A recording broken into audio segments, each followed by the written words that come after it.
வணக்கம்.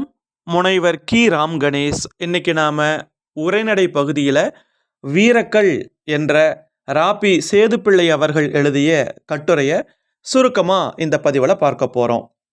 முதலில் வீரக்கல் அப்படின்னா என்னன்னு நம்ம தெரிஞ்சுக்கலாம்.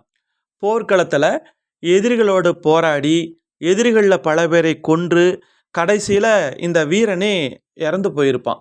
அப்படி அந்த போர்க்களத்தில் வீர மரணம் அடைந்த அந்த வீரனுடைய நினைவாக அவனுக்கு ஒரு கல் வைத்து அவனுடைய உருவத்தை ஒரு சிலை மாதிரி வடித்து வழிபாடு பண்ணுவாங்க. அதுக்கு பேர் தான் வீரக்கல்னு பேர். இதை நடுகள் அப்படிங்கிற பெயராலையும் குறிப்பிட்டு சொல்லுவாங்க. அப்போது வீரக்கல் என்றாலும் நடுகள் என்றாலும் ஒன்றுதான். அப்படிப்பட்ட அந்த வீரக்கல் பற்றிய ஒரு கட்டுரை தான் இது. இதில் முதலாவதாக நாம் வீரரை வியந்து போற்றிய தமிழ்நாடு அப்படிங்கிற ஒரு தலைப்பில் பார்க்கலாம். அப்படியே ஒரு சின்ன சின்ன தலைப்புகளில் பார்க்கலாம். இந்த போர்க்களத்தில் விழுப்புண் பட்டு இறந்து போவாங்க இல்லையா? விழுப்புண் அப்படிங்கிறது என்ன அப்படின்னா, போர்க்களத்தில் எதிரிகளால் காயம்பட்டு இறந்து போகக்கூடிய நிலை. அப்படிப்பட்ட அந்த வீரர்களுக்கு என்ன பண்ணுவாங்கன்னா, நடுகள் வைத்து அந்த வீரக்கல் வைத்து வழிபாடு பண்ணுவாங்க. அதே மாதிரி புலியோடு போராடி, அந்த விலங்கு இருக்கும் இல்லையா, புலி ரொம்ப கொடூரமானது. அதோடு போராடி அதையும் ஜெயிச்சு, அல்லது இவரும் இறந்திருக்கலாம், அந்த புலியை கொண்டிருப்பார்கள். அப்படி அந்த வீர மரணம் அடைந்தவர்கள் அல்லது அந்த வீரத்தை வெளிப்படுத்தியவர்கள் அவங்களுக்கும் இந்த மாதிரி கல் வைத்து வழிபாடு பண்ணுவாங்க. அதுக்கு பேர் தான் வீரக்கல்னு பேர். இப்படியாக அந்த வீரர்களை வியந்து போற்றிய ஒரு நாடாக தமிழ்நாடு இருந்திருக்கிறது. அப்போ அந்த நடுகள் அப்படிங்கிறது எப்படி அப்படின்னு பார்த்தா, முதல்ல அந்த இறந்து போன வீரருக்கு நடுவதற்காக ஒரு கல்லை தேர்வு பண்ணுவாங்க. அதற்கப்புறம் அந்த கல்லுக்கு என்ன பண்ணுவாங்கன்னா, புனித நீரால் நீராட்டுவாங்க. நல்ல தண்ணி, அந்த புனிதமான தண்ணீர்னு சொல்லுவாங்க இல்லையா, அந்த தண்ணியில் நீராட்டுவாங்க. அதற்கப்புறம் அந்த வீரனுடைய உருவத்தை அதில் செதுக்குவாங்க. அதற்கப்புறம் அவனுடைய பெருமையை பற்றியும் அவனுடைய பேர் இதையெல்லாம் எழுதுவாங்க. அதற்கு அடுத்தபடியாக அந்த கல்லுக்கு மாலை சூட்டுவாங்க. இந்த மயில் தோகை இருக்கும் இல்லையா, அதையெல்லாம் சூட்டி அந்த நட்ட அந்த நடுகளில் தெய்வமாக வணங்குவாங்க. அப்படித்தான் இந்த நடுகள் வழிபாடு அப்படிங்கிறது மேற்கொள்ளப்படுது. அதற்கு அடுத்தபடியாக பத்தினி கோயில். இந்த பத்தினி கோயில் அப்படிங்கிறது மதுரையில் வாழ்ந்த கற்பரசி அந்த கண்ணகிக்காக உருவாக்கப்பட்ட ஒரு கோயில் தான் பத்தினி கோயில்.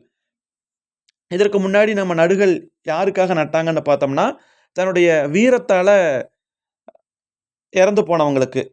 ஆனால் கண்ணகிக்கு எதற்காக அப்படி அந்த மாதிரி ஒரு கல் வைத்து வழிபாடு பண்ணாங்கன்னா, அவள் வந்து ஒரு மாபெரும் பத்தினி, அவள் வந்து ஒரு வீர பத்தினி, தமிழுலகம் வந்து அவளை போற்றுகின்றது. அந்த வகையில் சேரன் செங்குட்டுவன் அப்படிங்கிற அந்த அரசன் என்ன பண்ணுறாருன்னா, கண்ணகிக்காக ஒரு கல் வைத்து வழிபாடு பண்ணலான்னு முடிவு பண்ணுறாரு.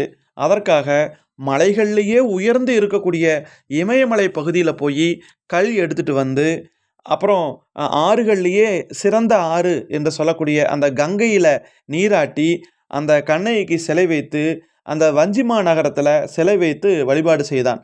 அந்த இடம்தான் இன்னைக்கு பத்தினி கோயில்னு வழங்கப்படுது. பத்தினி கோட்டம்னு சொல்லுவாங்க. கோயில்னாலும் கோட்டம்னாலும் ஒன்று தான். ஆக வீரத்தில் சிறந்த வீரர்களுக்கு மட்டுமில்லாமல் இந்த கற்பில் சிறந்த இருக்கக்கூடிய அந்த பெண்ணுக்கும் கல் வைத்து வழிபாடு செய்திருக்கிறார்கள் அப்படிங்கிற செய்தியும் நாம் தெரிஞ்சுக்க முடியுது. அதற்கடுத்தபடியாக உரந்தை சோழன். உரந்தை அப்படிங்கிறது சோழனுடைய தலைநகரம் தான். அப்படிப்பட்ட அந்த அந்த உரந்தையில் வாழ்ந்த சோழன் யார் அப்படின்னு சொல்லி பார்த்தீங்கன்னா, கோப்பெருஞ்சோழன். அவனுடைய சிறப்பை பார்க்கலாம். அந்த கோப்பெருஞ்சோழன் பார்த்தீங்கன்னா உயர்ந்த கொள்கை உடையவன்.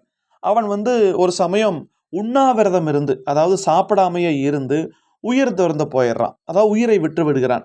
அப்படிப்பட்ட ஆன்ம வீரனாகிய அந்த கோப்பெருஞ்சோழனுக்கு நிறைய நண்பர்கள் வந்து இருந்தாங்க.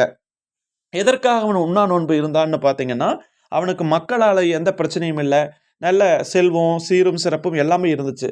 ஆனால் அவனுடைய பிள்ளைகளால் அவனுக்கு பிரச்சனை ஏற்பட்டது. பிள்ளைகளால் அவங்க பசங்க அந்த அரசாட்சிக்காக அடித்துக் கொள்கிறார்கள். அப்போ அந்த நேரத்தில் இவர் தன்னுடைய வீரத்தை காட்டி அவர்களை தண்டித்திருக்கலாம். ஆனால் இருந்தாலும் இந்த வள்ளுவர் சொல்லுவார் இல்லையா, ஒருத்தார்க்கு ஒரு நாளை இன்பம், பொறுத்தார்க்கு பொன்றும் துணையும் புகழ். அதை பின்பற்றிய அந்த மன்னன் என்ன பண்ணுறான்னா, கோபம் தணிந்து அந்த உரந்தை நகரத்தை விட்டு போயிடுறான்.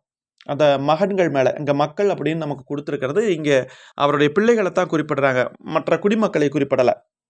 அப்போது அந்த உரந்தையை விட்டு போய் ஒரு ஆற்று பகுதியில், ஒரு ஆற்றங்கரை ஓரத்தில் வடக்கு நோக்கி அமர்ந்திருந்து உண்ணா நோன்பு, அதாவது சாப்பிடாமையே இருந்து அவன் இறந்து போயிடுறான். அப்போ அந்த அந்த கோப்பெருஞ்சோழனுக்காக ஒரு கல் நடுகிறார்கள். கல் கல் கல் நட்டு வழிபாடு செய்கிறார்கள். அப்படிப்பட்ட நேரத்தில் அங்கே ஒரு கவிஞன் ஒருவன் வருகிறான். அங்கே கல்லாக இருக்கக்கூடிய, அந்த நடுகல்லாக இருக்கக்கூடிய கோப்பெருஞ்சோழனுடைய சிலையை பார்க்கிறான். பார்த்துட்டு அவன் பாடுறான் அந்த கவிஞன். இந்த இவன் கூத்தரை கொண்டாடியவனாச்சே. கூத்தர்னா இந்த ஆடுவார்கள் இல்லையா, அவங்களையெல்லாம் கொண்டாடினவன், வலிமையானவங்களுக்கெல்லாம் வலிமையானவன், மென்மையானவங்களுக்கெல்லாம் ரொம்பவுமே மென்மையானவன், இந்த யமனுக்கு கண் இல்லையா அப்படின்னு எல்லாம் சொல்லி அந்த அந்த அந்த கோப்பெருஞ்சோழனுடைய புகழை வந்து வாழ்த்தக்கூடிய வகையில் ஒரு பாடல் வந்து இடம்பெற்றிருக்கிறது புறநானூற்றில். அப்போ இதற்கும் கல் நட்டிருக்கிறார்கள். அப்போ வீரமரணம் போர்க்களத்தில் அடைந்தவர்களுக்கும் கல் நட்டிருக்கிறாங்க. அதே மாதிரி பத்தினியாக விளங்கிய கண்ணகிக்கும் கல் நட்டிருக்கிறாங்க. உண்ணாவிரதம் இருந்து இறந்து போன கோப்பெருஞ்சோழனுக்கும் கல் நட்டிருக்கிறார்கள். அதற்கு அடுத்தபடியாக வேங்கையை கொன்ற வீரன். வேங்கை அப்படின்னா நமக்கு தெரியும் புலி. அந்த புலியை கொன்ற வீரனுக்கும் கல் நட்டிருக்கிறாங்க. அந்த கல்லை வந்து நடுகள்னு சொல்லுவாங்க, புலிக்குத்தி கல்னு சொல்லுவாங்க. புலியை குத்தி கொண்டதுனால புலிக்குத்தி கல்னு சொல்லுவாங்க. 1000 வருஷத்துக்கு முன்னாடி பாலாற்றங்கரையில் ஒரு பெரிய புலியை கொன்ற வீரனுக்கு நடுகள் வைத்திருக்கிறார்கள். அந்த அந்த நடுகளில் பார்த்தீங்கன்னா, அந்த வீரன் என்ன பண்ணுறான்னா, அந்த புலியை வந்து தாக்குகிறான். கையில் வாள் வைத்திருக்கிறான். புலி முன்னங்கால தூக்கி அவனை தாக்குது. அந்த வீரனுடைய இடக்கையை பிடிச்சு கடிக்குது. அந்த வீரனுடைய வலக்கையில் வாள் இருக்கிறது. அந்த வாள் என்ன பண்ணுதுன்னா, புலியுடைய வயிற்றில் போய் பாயுது. அப்படியான அந்த வீரனுக்கும் என்ன பண்ணியிருக்கிறாங்க அப்படின்னா, நடுகள் வைத்திருக்கிறார்கள். அதற்கு அடுத்தபடியாக நம்ம பார்க்கக்கூடியது என்ன தலைப்புன்னு பார்த்தீங்கன்னா, ஆணிரை மீட்ட வீரர். ஆணிரை என்றால் பசுக்கள். அந்த வடார்காடு மாவட்டத்தில் ஆம்பூர் அப்படிங்கிற ஊர். அந்த ஊரில் அகலங்கன் அப்படின்னு சொல்லக்கூடிய ஒரு தலைவன் இருக்கின்றார். அந்த தலைவனுடைய பகுதியில் நுளம்பை பல்லவர் அப்படின்னு சொல்லக்கூடிய ஒரு பல்லவரில் ஒரு பிரிவினர். அவங்க படையெடுத்துட்டு வந்து என்ன பண்ணுறாங்கன்னா, இந்த ஆம்பூருக்குள்ளே வந்து அந்த பசுக்களை எல்லாம் கவர்ந்துட்டு போகிறாங்க. அதை யார் பார்த்துக்கிறாங்கன்னா, அந்த ஆம்பூர் தலைவனாகிய அகலங்கனுடைய மகனும் மருமகனும் பார்த்துக்கிறாங்க. அவங்க 2 பேர் என்ன பண்ணுறாங்கன்னா, அவங்களுடைய பசுக்களை கவர்ந்துட்டு போகிற அந்த நுளம்பை பல்லவர் படையை தடுக்கிறாங்க. அவங்களோட சண்டை கட்டுறாங்க. பசுக்களை மீட்கிறார்கள். பசுக்களை மீட்டுட்டாங்க. ஆனால் இருந்தாலும் அவங்க இறந்து போயிட்டாங்க. அந்த வீரர்கள் 2 பேர்த்துக்கும் நடுகள் வைத்து வழிபாடு பண்ணியிருக்கக்கூடிய செய்தியும் நாம் தெரிஞ்சுக்க முடியுது. அப்போது ஆணிரை மீட்பதற்காக இறந்து போனவங்களுக்கும் நடுகள் வைத்து வழிபாடு செய்திருக்கிறார்கள் அப்படிங்கிறதையும் நாம் இதன் மூலமாக தெரிந்து கொள்ள முடிகிறது. அதற்கு அடுத்தபடியாக நாம் எதை பார்க்க போகிறோம்னா, வள்ளுவர் காட்டக்கூடிய வீரக்கல். திருக்குறளில் வள்ளுவர் என்ன சொல்லியிருக்கிறார் திருக்குறள்னு பார்த்தா, அது வந்து ஒரு நாடக காட்சி மாதிரி நம்ம கண்ணு முன்னாடி வந்து நிற்கிது. ஒரு போர்க்களம். அந்த போர்க்களத்தில் 2 படை வீரர்கள் எதிரெதிர் படையினர் நிற்கிறாங்க. அதில் முன்னாடி ஒரு வீரன் வர்றான். அவன் வந்து என்ன பண்ணுறான்னா, எதிரிகளை பார்த்து சொல்கிறான், எதிரிகளே அப்படின்னு சத்தம் போட்டு சொல்கிறான். அவன் என்ன சொல்கிறான்னா, அவன் சொல்கிறான், எல்லாரும் காது கொடுத்து கேட்குறாங்க. போர் புரியதுக்காக வந்தவர்களே, உங்களுக்கு காலில் நிற்க விருப்பமா அல்லது கல்லில் நிற்க விருப்பமா? காலில் நிற்க விருப்பமா இருந்துச்சு அப்படின்னா நீங்கள் இந்த இடத்த விட்டு ஓடிடுங்க. என்னுடைய தலைவன் முன்னாடி நிற்காதீங்க. அல்லது கல்லில் நிற்க விருப்பமாக இருந்தால் என்னுடைய தலைவன் முன்னாடி நில்லுங்க அப்படிங்கிறான். அப்படின்னு என்ன அர்த்தம்னா, காலில் நிற்க விருப்பம்னா உயிரோட வாழ ஆசைப்படுறீங்கன்னா இந்த இடத்த விட்டு போயிருங்கன்னு அர்த்தம். அல்லது கல்லில் நிற்க விருப்பமானா கல்லாகிறதுனா என்ன அர்த்தம்? நீ இறந்து போயிடுவ, அப்புறம் உனக்கு நடுகள் வைத்து வழிபாடு செய்வார்கள், என்னுடைய தலைவன் முன்னாடி நிற்காத அப்படிங்கிற மாதிரி சொல்லக்கூடிய வகையில் வள்ளுவரும் ஒரு குறட்பாவை காட்டுறார். அப்போது இதன் மூலமாக நம்ம என்ன தெரிஞ்சுக்க முடியுது அப்படின்னா, அந்த காலத்தில் அந்த புகழ் வந்து உயிரை காட்டிலும் பெரிது அப்படிங்கிறத அன்றைய காலகட்டத்தில் வாழ்ந்த தமிழ் மக்கள் முடிவு செய்திருக்கிறார்கள். அந்த வகையில் புகழோடு இறந்து போனவங்களுக்கு வீரக்கல் வைத்து வழிபாடு செய்திருக்கிறார்கள். அந்த நடுகள் வைத்து வழிபாடு செய்திருக்கிறார்கள். அதை தான் இந்த கட்டுரை பதிவு பண்ணியிருக்கு.